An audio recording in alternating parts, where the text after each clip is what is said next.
Parler de la question des pensionnats autochtones, mais sous un autre angle. Depuis quelques jours, on vous parle, et ça a ému, ça a touché, ça a choqué tout le pays, de la découverte dans cette espèce de charnier, là. On a détecté 215 restes humains, des enfants, sur le site de ce pensionnat autochtone à Kamloops, en Colombie-Britannique. Qu'est-ce qu'on peut tirer? Parce que là, la GRC a été chargée de faire la lumière sur ces morts-là. Qu'est-ce que les spécialistes des sciences judiciaires vont être capables de tirer tout ça? Ce sont des morts qui remontent à des décennies, parfois même un siècle. Le docteur Yann Dazé est pathologiste judiciaire au laboratoire des sciences judiciaires et de médecine légale au ministère de la Sécurité publique. Docteur Dazé, bonjour. Bonjour, M. Guérin. Quelles sont les chances qu'on puisse expliquer, parce qu'il y a peut-être des morts qui sont naturelles, mais il y a peut-être des morts qui ont été provoquées de ces jeunes-là, compte tenu du temps qui s'est passé, compte tenu de l'état dans lequel se trouve, on ne sait pas si c'est une fosse commune ou si c'est des corps séparés. Quelles sont nos chances de trouver la vérité?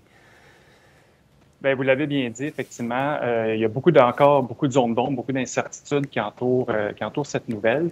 Personnellement, j'en sais probablement pas beaucoup plus que vous, mais chose certaine, si on parle de l'examen de corps dégradés, décomposés, parfois même fort probablement à l'état squelettique compte tenu du délai que ces corps-là ont passé en terre.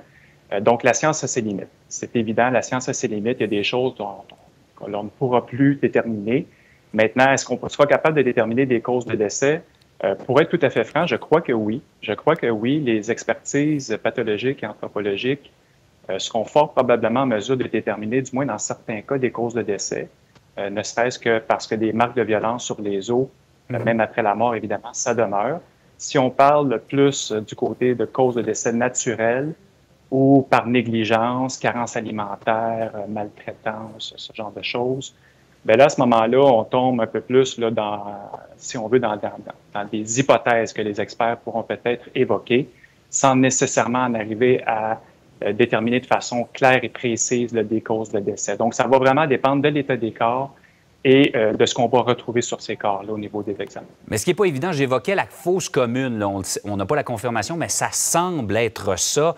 Évidemment, les corps sont mélangés avec le temps, tout s'est mélangé. C'est un travail de moine, là.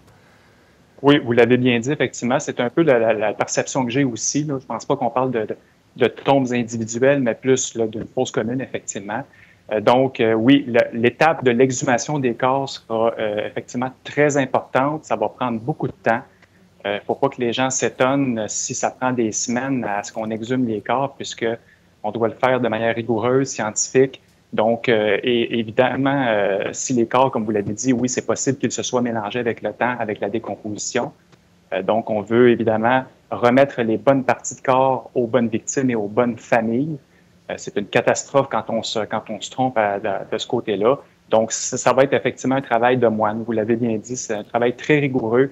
Il va falloir prendre le temps de bien faire les choses.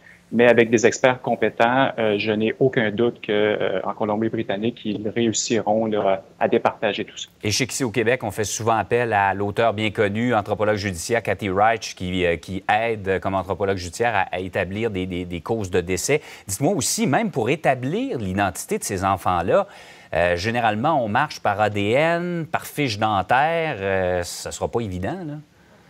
Oui, non, ce ne sera pas évident, effectivement, surtout avec des corps aussi mal conservés, comme je l'ai dit.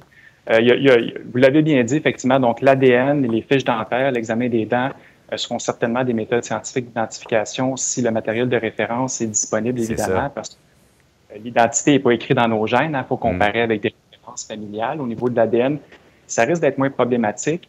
Pour des décès qui remontent à des dizaines d'années ou même un siècle, là, au niveau des fiches dentaires, des dossiers dentaires, probablement que ces dossiers dentaires-là n'existent plus, si même ils n'ont jamais existé, parce qu'on parle quand même d'enfants.